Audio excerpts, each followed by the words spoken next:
What's up, everyone? Welcome to the channel. In this episode, we're talking about Landman Season 2, Episode 2, titled Sins of the Father, which is an apt title, an episode that really, on the surface, looks like it's about winning, but underneath, it's really about fear. Fear of success, fear of loss, and the kind of fear no one ever really outruns, and the fear of turning into people who raised you. Now, before we really get into it, do me a favor, hit that like button, subscribe to the channel, turn the bell on for notifications every time I upload a video, share it with friends and family. I really do appreciate it. Talking about our young, successful businessman, Cooper, everything that Cooper drills is striking oil. Money is seemingly pouring out faster than he can process it. On paper, everything is perfect, but perfect is the last thing Cooper feels. While he might seem like he's lucky, on the contrary, instead of celebrating, he grows uneasy because, let's face it, nothing in real life works this cleanly, and no pun intended about working in the oil industry because he gets covered in oil as we see. Nothing ever lasts this easily. So when he jokes about buying new boots when he's trying to wash off all the oil with dish soap, it isn't confident, but I think it's a little bit on the nervous side. And obviously Ariana is no stranger to this sort of game. But again, Cooper is a young man trying to laugh off the quiet voice in his head that keeps telling him that something might be wrong here. So he, of course, wants to call his old man to get that advice. And again, he's not solely trying to talk to him about contracts or numbers, as we see in the course of this episode, but he's trying to feel like he's doing something right. He's trying to feel steady and get ahead of the problems that might arise. And for someone like Cooper in this position, when his life changes overnight, sometimes you don't need a strategy because you might already have one. You need the sound advice of someone who knows who you are and can remind you of what you need to focus on. And I think this also pertains to the girl drama that he's having to also deal with in Ariana's arc as well. So talking about her, while Cooper rides this new momentum, Ariana, on the other hand, is starting to unravel. She's dealing with a fear that doesn't come from any sort of jealousy from his success in his new business venture. Rather, it's coming from her past memory. The last man she loved disappeared in the same way Cooper does here, through silence. And it's not just so much like a woman trying to blow up her man's phone, unanswered calls, or having that uncertainty of what's going on, because as we find out, his phone died. And that happens, and obviously we know from just seeing how busy he was, from dealing with the new oil sites, from him being covered in mud, having just a lot that he's focused on because he is nervous and he wants to be successful because he has this idea, this dream in his head to have this new life that he wants to have with Ariana. So when his phone keeps going to voicemail every time she calls, her body is reacting before her mind can catch up. And I don't think this is her overthinking. Rather, this is just her survival instinct kicking in based on her past relationship. And while Cooper talks about having a new house, of course, the house she's refusing to leave isn't just about being some sort of property. Rather, it's a place that her first husband essentially died for, that they built together, that they have encompassed around the family that she has left and the family that she wants her son to know and be around as he grows up. And to Cooper, yes, a new house does represent growth. It's a new chapter. It's a dream that he has and he wants to fulfill. But to Ariana, it represents the potential loss of having to start all over again with a new man, of course. And he hears and wants this opportunity while she hears a bit of danger and she wants to remain where she is.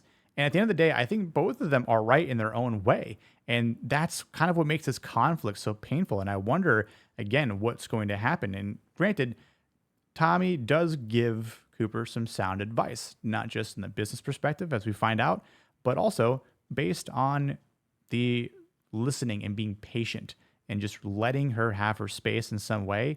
And maybe she'll come around. Maybe she just needs to work through some emotions.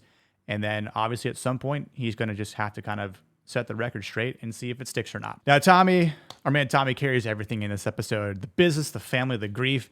And like a lot of men, he does what he was raised to do and just shove everything down. No, I'm kidding. He keeps moving on and refuses to feel until it hurts. And obviously not too badly as well. But it's this drive home with Cooper that changes everything. After he meets his old man, TL Pops. And for once, we see the walls come down in Tommy Norris. He talks about the childhood shaped by violence and chaos, a drunken father who came home and beat all his failures and frustrations out on Tommy, a mother who burned through life like a storm and being a coked out tornado, as Tommy says to Cooper and as to us as well. And then he delivers that line to Cooper saying, however you raise your son, whether it's with Ariana or someone else, is how he's going to raise his son. Of course, that's presuming he has a son. Maybe he'll have a daughter. But in the event he does have a son, I do believe that's a fair assessment to real life. I don't think Tommy in the actual dialogue is wrong in any way, shape, or form. And this isn't just a reflection to Cooper. It's a warning. It's, again, this sound advice. Tommy was fortunate enough to only have Cooper on weekends and not the entire time. Tommy knows he's always walked a thin line as being Cooper's father, and he's tried to be both the father and the man that Cooper deserves. I'd like to think that there's always been this sort of tension with Tommy trying to raise Cooper and trying to be the man he wants to be and not the father that his father was to him. And obviously, Tommy being the opposite and not having to be drunken and beating his kid all the time, kind of a saving grace for Cooper. And Cooper understands that and appreciates it. And I think that's what this most endearing and by far my favorite part of the episode comes from this scene in this drive home. After Tommy conveys his upbringing to Cooper, and Cooper really understands maybe for the first time what he actually had to deal with, or his father had to deal with, Cooper simply saying, "I love you, Dad," and acknowledging that his father tried the best he could. And that's good enough for Cooper. And that scene was absolutely special because you could see it hits Tommy right here the moment he looks off into the window. He can feel that emotion, that joy, that those special words that comes from his son. And sometimes those are the things that fathers really want to hear the most. And I think it really kind of caught Tommy off guard. Again, it just kind of broke down those walls that we don't and really haven't seen much of Tommy and having things that he's dealt with so far through, a full season and start of this second season here. You can see the tears start to weld up in his eyes. And it's like, boy, sure was a hot one today, right? And Cooper's like, yeah, it was all right, though. And that's sort of like saying, I like the use of the saying, man, who turned the fans on hung? It's a bit dusty here in this room because, dust affects your eyes and kind of gets your eyes a little teary. But again, a fantastic scene. Absolutely great job. Just in the dialogue, the delivery by Billy Bob Thornton as well in this. A very masculine and special moment between father and son here. Talking about the other father here, TL Pops. The thing we're realizing about him is that he doesn't really soften anything. Not life, not grief, not his memory. When Cooper says, "I wish I could have known my grandmother, I wish you could have known Dorothy," Pops just simply tells up, "It's probably best you didn't." It's a little brutal. Like, hey, I wish I knew my grandmother. No, you don't. And it presents this uncomfortable notion that she wasn't a good woman later on in life. And that's the part that Tommy remembers from him growing up. And it's exactly kind of truth that only someone who lived could speak to this truth, this reality here. And Tommy remembers his mother in fragments, and it was unfortunately the worst part of his life. Pops remembers her being full of life, brighter than the sun, more beautiful than the sunset he watches every single day. And I think that difference explains the emotional distance between Tommy and Pops here and why Tommy struggles to look backwards at his past. Some truths don't heal, and sometimes they don't bring peace. Sometimes all they do is explain the damage that we've been dealt. Speaking of damages here, Cammy is being served while she's jogging. And I think it's a clear symbol for this episode here as she's moving forward, and the past and the present is still somehow managing to catch up to her because of things her late husband has dealt with. And obviously some things might have been a bit shady, and she's trying to uncover things. Things don't make sense to her. So again, who does she call? Our man Tommy. And again, we get some more involvement from Nate and Rebecca here from the attorney perspective. But I think Cammy is realizing that some things are being exposed, and the people who surround her while being friends, they're more like shields. They're protecting her from, again, past things that Monty might have had dealings with that she has no idea about. But I think Tommy, Nate, and Rebecca are proving their worth even more to Cammy, more than she probably ever realized before. She doesn't really intimidate her opponents. She tries to maneuver them here, obviously, as we found out from the first episode with this luncheon.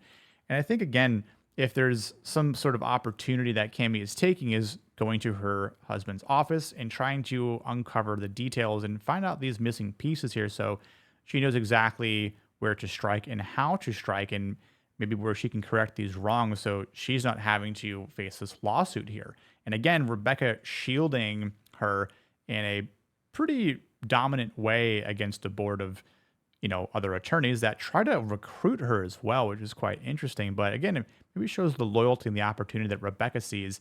And we'll probably see more of that as the season progresses. And the other thing I think Cammy is learning is that leadership doesn't mean standing alone. It means choosing the right people to stand with when things start to get ugly. And that's what really benefits from having a solid team. Now let's talk about Angela and Ainsley's arc here in the episode. So obviously we know that this aerobics class has turned into a bit of a drunken dance party. Not quite the correct way to deal with things, but nonetheless they appreciate it because they're vicariously living through their youth until the inspectors come by a week early, see what's happening here.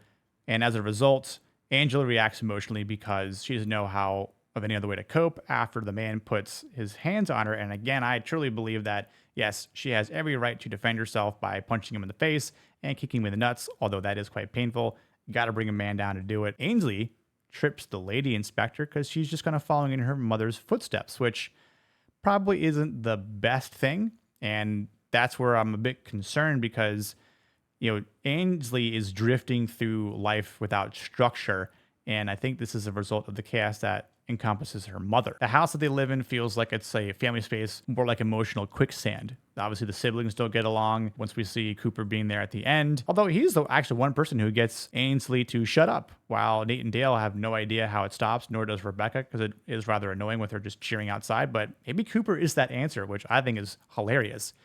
But the household is unstable, it's unpredictable, and I think it's ready to swallow someone or everyone there whole. And yes, having a new house might be the better idea and the better solution, but when you have Tommy's absence being felt in that room, in that house, that's the most impactful part. If Tommy's not there, that house kind of just starts losing its core. And while no one says it outright, everyone feels it. We feel it as viewers. Not entirely fond where their arc is going, but we'll see what happens. I think this episode has a good bit of themes here, and while it makes the episode feel a bit heavy, success does bring fear and not necessarily peace all the time. Trauma just doesn't disappear because your life improves, and power doesn't always protect you, but rather it invites some sort of attack from the outside. And I don't think legacy is always a gift, but rather a chain of events which can have some sort of past mistakes or skeletons that need to be dealt with. And sometimes the past just doesn't stay buried, rather because you don't bring it up, because it somehow has a way of always presenting itself. And I think every character here thinks they're standing on solid ground, but none of them are. They're having to face, fear of what's coming in the future, fear of what's happened from the past that's maybe presenting themselves at the present time. But I do think that majority of these characters are going to find a way to get past it, though. They'll find a way to protect themselves. They will find a way to get through this fear and find some sort of peace. But for Cooper's sake, his new business partner might be bit off more than he can chew. It's going to really be interesting to see maybe how his new partner at Sunrisa is going to kind of deal with him as a business partner. And where's Andy Garcia been? When will the cartel come back? Because I definitely want to see more of that, because that story has not been forgotten. It definitely presents some interesting possibilities here, especially now that Cammy is in charge. So I think episode 2 has a lot of great points to it. Overall, I really enjoyed it. And I don't think this show and this episode in particular is asking whether a character can find a win in the column. It's rather asking them if they can survive. And in turn, that's what will turn them into the person that they need to be. Someone who does win and finds a way through. Well, let me know what you thought about this episode in the comment section below. If you are watching along with me on the weekly basis, I do appreciate it. Again, hit that thumbs up button, subscribe, share with your friends and family, all that kind of jazz. I do think this season might get a little bit darker. I think there's a lot of things that are left to be told here that we can find out. Really curious to see how everything turns out. Appreciate you guys watching, and I'll see you next time here on The Plot Strikes Back. Cheers.